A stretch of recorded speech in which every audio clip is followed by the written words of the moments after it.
We have an ensemble of clocks, so that would be several clocks, say like 10 clocks. And we can average them all together, and we can compare that average to other clocks or averages in the world of different national labs like us. National labs all submit clock data to the Bureau of International Measurements in France, and they do this also an average of all these clocks around the world, and it's a weighted average. So if one clock is outside, one or more clocks, if it's outside the average, those clocks get less weight in the average.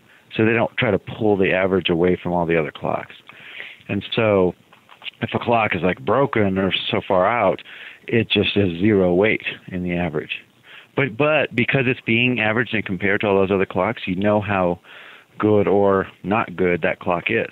And so in the end, the Bureau of International Measurements takes data from clocks all around the world, a couple hundred clocks or more, and they actually come up with the official time. You know, here's all these clocks.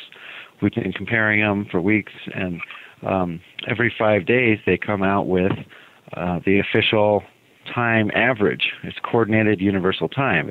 It's time that's coordinated amongst all of these contributing countries. And the problem is it takes a couple or more weeks to do that.